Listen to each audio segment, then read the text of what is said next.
Most people move through life believing that what they see is all there is, that reality begins and ends with what meets the eye. Yet the world you see is not the source, it is the result. Reality is not happening to you, it is happening from you. Every thought, emotion and belief forms the blueprint from which life builds itself. When consciousness is low, this truth remains hidden. You react to the mirror of your reality instead of realizing you are the one holding the brush. The greatest illusion of lower consciousness is believing that power lies outside of yourself. A lower state of consciousness reveals itself through constant reactivity. You might notice it when your peace depends entirely on what others say or do, when small inconveniences provoke anger, or when fear governs decision-making. The unconscious person lives like a puppet of circumstance, unaware of the strings being pulled by their own thoughts and emotions. They complain, defend, justify, and blame, yet all of it keeps them trapped in a self-created loop. Their world feels heavy because their awareness is buried beneath reaction. It's not that they are cursed, it's that they are unconscious of being the cause.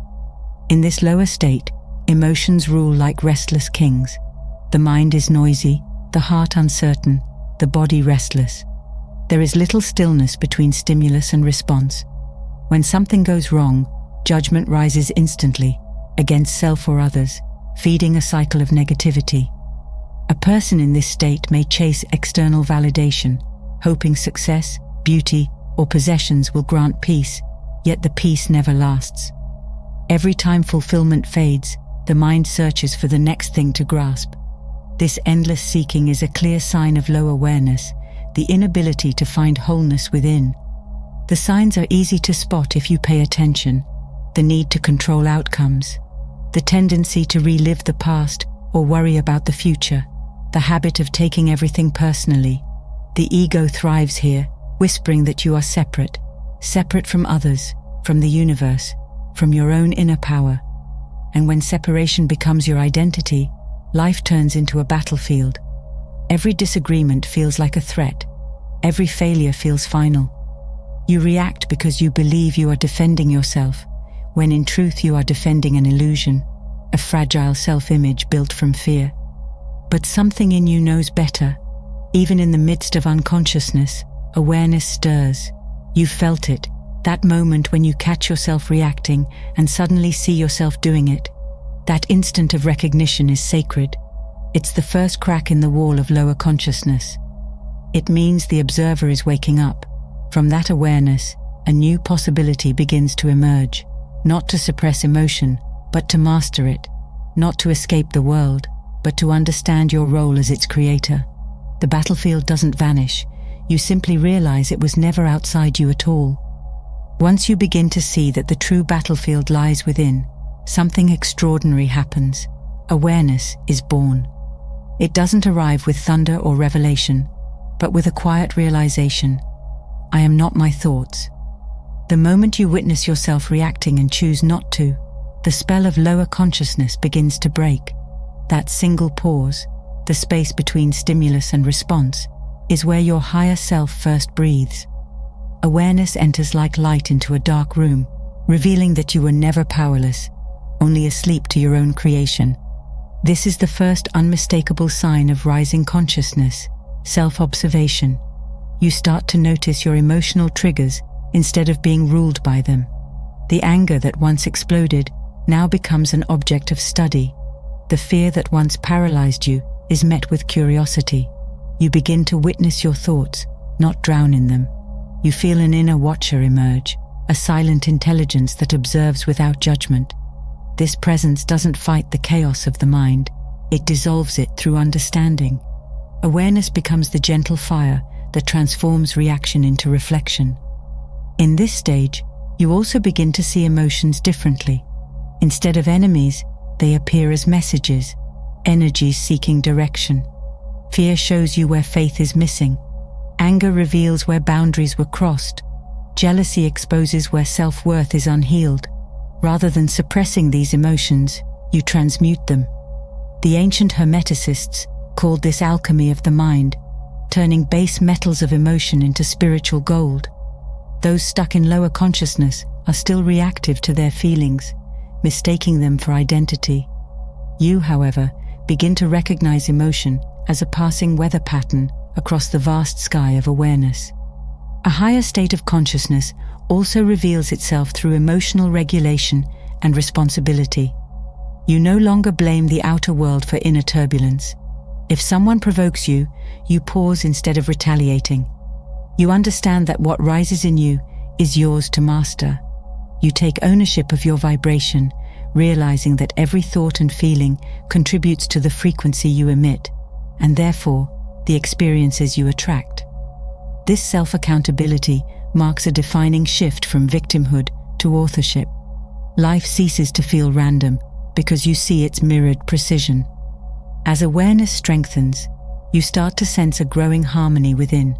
You think more clearly, you respond with intention, you speak with purpose. Life begins to feel guided by something deeper than emotion, a quiet knowing. This is the dawn of higher consciousness, when you no longer fight the world, because you finally understand it mirrors your state of being. The war you once waged against life fades into a realization that peace was never something to win, only something to remember. As awareness matures, the battlefield quiets. You no longer fight your emotions, you direct them. Yet awareness alone is not the end. It's the beginning of mastery. Awareness lights the path, but discipline walks it. The next sign of higher consciousness is the ordering of the mind, for without structure, awareness remains potential energy. When you begin to guide your thoughts deliberately, instead of being guided by them, you step into true sovereignty over yourself. The wandering mind becomes a focused beam, and what once ruled you becomes your servant. In lower states of consciousness, thoughts scatter in every direction: worry, regret, fantasy, fear. They appear without command and leave residue in their wake. The mind behaves like an untamed horse, dragging you wherever it pleases. A person caught in this state often mistakes mental activity for awareness, believing that overthinking equals intelligence. But in truth, this is noise disguised as depth. The higher mind, in contrast, is calm and intentional. You start noticing what thoughts deserve your energy and which drain it. You realize that attention is creative power. Wherever it goes, energy follows. Mastery of mind means becoming the gatekeeper of thought. You begin to recognize that not all thoughts belong to you. Some are inherited from culture, some from trauma, others from repetition. The awakened one filters them through awareness, choosing consciously what to accept. This is not suppression, it's discernment. The higher self understands that each thought is a seed, and the subconscious is fertile soil. Careless thinking plants weeds, conscious thinking plants worlds. When your inner dialogue becomes ordered, your outer reality naturally aligns with that order. The world starts responding to the precision of your inner focus. A disciplined mind also reflects in your energy. You begin to notice stability replacing chaos, not because life becomes easier, but because you are no longer fragmented. Thought, feeling, and action start moving as one. You no longer chase dozens of conflicting desires. You pursue what truly matters. The one who lives from higher consciousness thinks with clarity, feels with depth, and acts with conviction. Their mind no longer reacts, it commands. Their energy no longer leaks, it creates. This is the sign of true mental mastery, when your thoughts serve your evolution instead of your fear. When the mind becomes ordered, silence begins to emerge. Not the silence of absence, but the silence of presence. Out of this stillness, the next great shift unfolds. You awaken as the observer. Thought is no longer your identity, it becomes an instrument you play. Emotion no longer dictates your reality, it becomes energy you direct. This stage marks a profound sign of higher consciousness, the ability to witness rather than become the movements of the mind. What once consumed you now unfolds before you like a scene in a play, and you, seated in awareness, finally realize you were never the character, you were the audience all along. In lower consciousness, people are constantly swept away by mental storms. They drown in anger, sink in fear, and rise briefly in pleasure, only to fall again. Their sense of self clings to every passing emotion, mistaking temporary waves for the ocean itself. But as the observer awakens, you begin to see that feelings are visitors, not tenants. They come and go, yet something within you remains untouched, the unchanging witness behind all change. The more you rest in that awareness, the less power emotions have to control you. This is why those in higher consciousness radiate calm even amid chaos. They have discovered the still point within movement. From this elevated state, fear begins to dissolve. Not because life becomes less uncertain, but because you no longer identify with the part of you that can be threatened.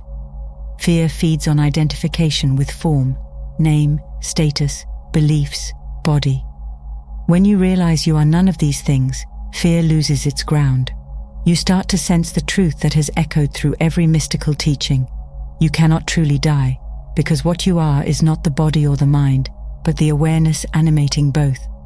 The higher state knows immortality not as belief, but as experience, a direct knowing that consciousness itself is eternal.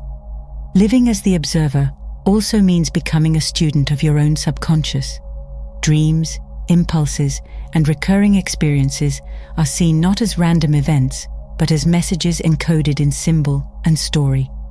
Everything becomes feedback from the inner world, guiding your evolution.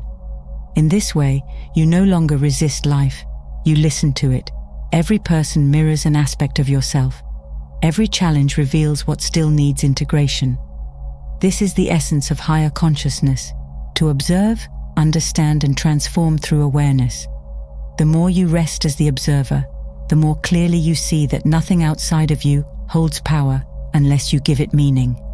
When consciousness rises to its higher state, it becomes unified. The divided self dissolves. The thinker, the feeler, and the doer merge into one harmonious current.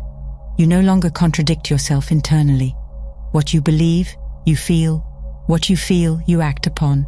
And what you act upon manifests. This is the secret of mastery. In unity consciousness, you understand that creation is instantaneous in the mental realm.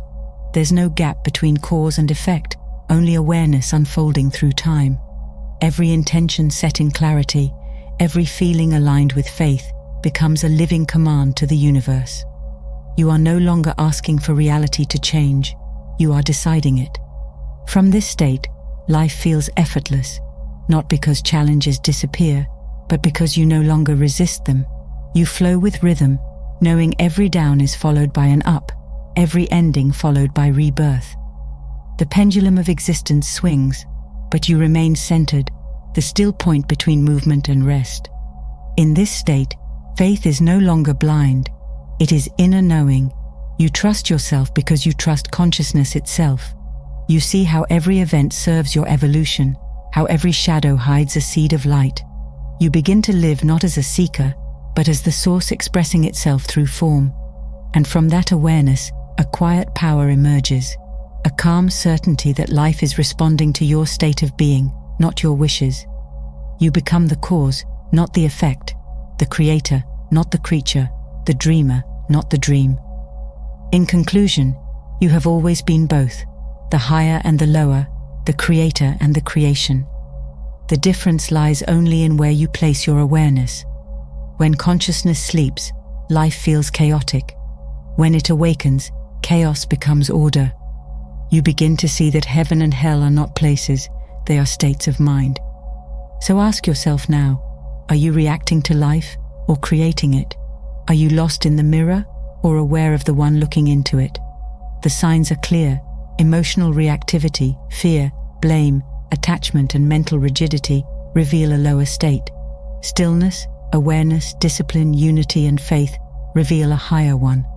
Choose the level from which you live, because life will always echo your state of being. You are not becoming conscious, you already are. You're only remembering. Keep your eyes on the light, keep faith in your evolution, and let your awareness rise beyond reaction. The higher state isn't above you, it's within you, waiting for your recognition.